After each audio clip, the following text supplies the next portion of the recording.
محمد علامہ محمد تقی مجلسی جو والد بزرگوار ہیں جنہوں نے شرح من لا یحضر الفقی جو شیخ صدوق کی کتاب ہے من لا یحضر الفقی، اس کی شرح لکھی ہے والد نے علامہ محمد تقی مجلسی۔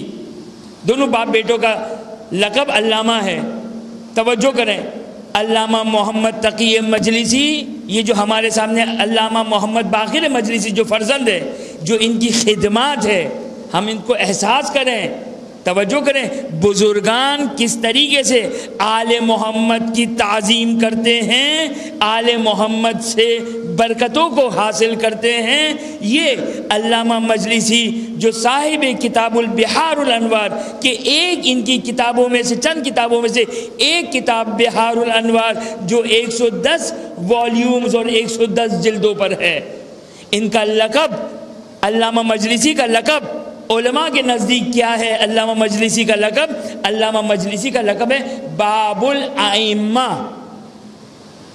آیت اللہ العظمی مرشی نجفی، مرحوم شہاب الدین مرشی نجفی ایک بہت بڑے مرجع گزرے ہیں قم کے، وہ فرماتے ہیں کہ ایک روز میں نے توسل کیا اور علامہ مجلسی، توجہ کریں، علماء کے نزدیک علامہ مجلسی کا مقام اور منزل کیا ہے؟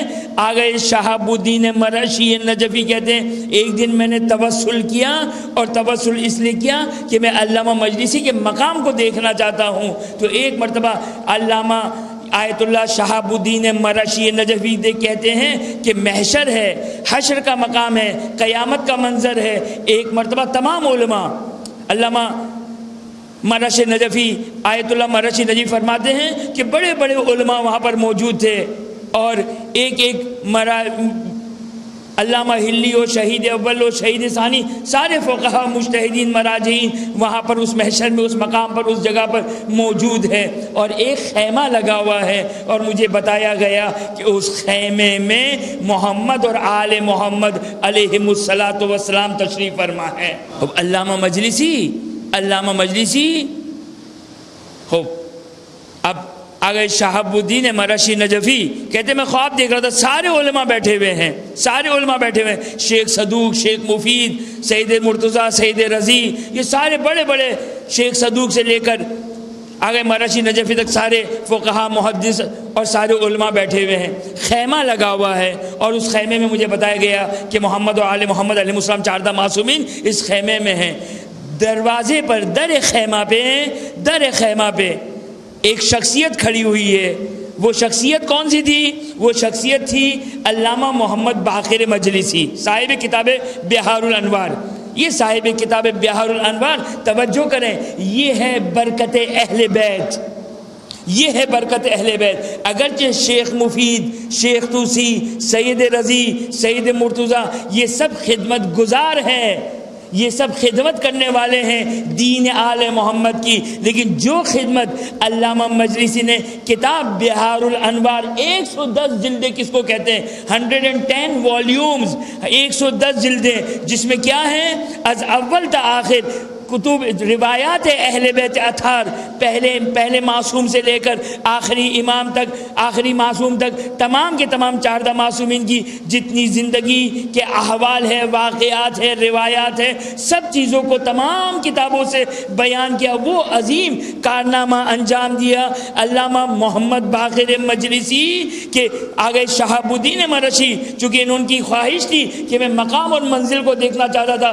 علامہ باقر مجلسی کی، تو ایک مرتبہ دیکھا کہ تمام علماء بیٹھے ہوئے ہیں اور خیمہ لگا ہوا ہے جہاں چاردہ معصومین تشریف فرما ہے۔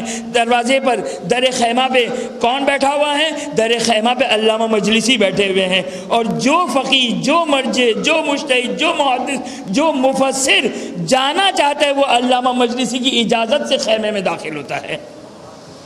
علامہ مجلسی کا لقب کیا قرار پایا؟ باب الائمہ، یعنی آئمہ کا دروازہ۔ اگر آئمہ تک انسان اگر پہنچنا چاہتا ہے، اور در حقیقت یہ وہ بحار الانوار کا کارنامہ تھا۔ اگر ہم بھائی امام تک پہنچے، یعنی کیا مطلب امام تک پہنچے؟ کس طرح امام تک پہنچے؟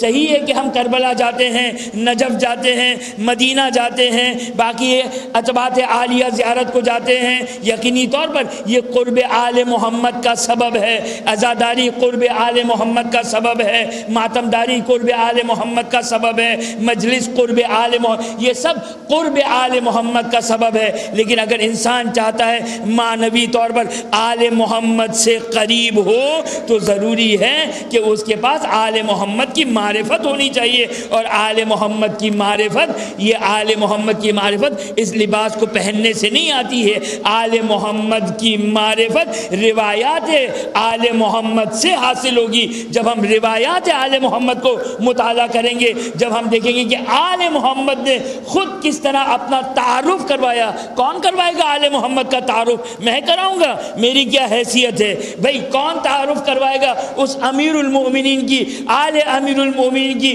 کہ جن کے بارے میں خود رسول خدا فرماتے ہیں اے علی تمہیں کسی نے نہیں پہچانا، یا خدا نے پہچانا یا میں نے پہچانا۔ تو امیر المومن کا تعارف کون کروائے گا؟ ممبر پہ آنے والا تعارف کروائے گا؟ ممبر پہ آنے والا فضائل بیان کرے گا؟ ہرگز نہیں۔ تعارف اگر ہوگا تو آل محمد ہی اپنا تعارف کروائیں گے۔ لہٰذا توجہ کیجیے گا، یہ روایات اہل بیت اطہار جو کتاب بہار الانوار 110 جلدیں 110 والیومز میں علامہ مجلسی نے یہ جو تمام روایتوں کے ذخیرے کو جمع کیا، کہ جس کا نتیجہ کیا قرار پایا کہ علماء نہ کہ عوام، علماء اگر آئمہ سے مرتبط ہو رہے ہیں تو یہ ارتباط کے لیے جو برج ہے، جو پل ہے، وہ علامہ مجلسی کی شخصیت ہے، وہ علامہ مجلسی کی شخصیت ہے۔ اور یہ کیسے ہے؟ یہ کیسے ہے؟ توجہ کریں، خود علامہ محمد تقی مجلسی، یہ تو علامہ محمد باقر مجلسی فرزند ہے، علامہ محمد تقی مجلسی، علامہ محمد تقی مجلسی یہ فرماتے ہیں کہ ایک روز نماز فجر، نماز شب کا ٹائم تھا، بس ایک مرتبہ میں نے اہل بیت اطہار علیہ السلام، محمد اور آل محمد علیہ السلام سے توسل کیا، اور توسل کر کے میں نے دعا کی، خدایا مجھے ایک ایسا فرزند عطا کر، ایک ایسا فرزند عطا کر جو نشر علوم آل محمد کرنے والا ہو، آل محمد کے علوم کو نشر کرنے والا ہو۔ آپ توجہ کریں، دنیا چاہیے در اہل بیت پر، آخرت چاہیے در اہل بیت اطہار علیہ السلام پر۔ یہ در اہل بیت اطہار علیہ السلام، یہ کون ہے در اہل بیت؟ یہ در اہل بیت کوئی آ کر نہ کہ بھائی شرک کی باتیں ہیں، یہ غلو کی باتیں ہیں، یہ شرک کی باتیں ہیں، جی نہیں، یہ آل محمد علیہ السلام کیا ہیں؟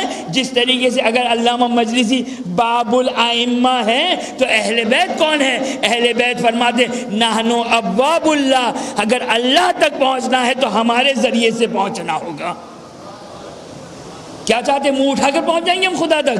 اللہ اللہ کر کے، سبحان اللہ پڑھ کے، وہ انسان کہ جو یہ کہے کہ بھئی خدا تک پہنچنے کے مختلف راستے ہیں، جی نہیں، خدا تک پہنچنے کے مختلف راستے نہیں، خدا تک پہنچنے کا فقط ایک ہی راستہ ہے، خدا تک پہنچنے کا فقط ایک ہی راستہ ہے، اور وہ راستہ آل محمد کا راستہ ہے۔ برحمتک یا ارحم الراحمین، وصلی اللہ علی محمد وآلہ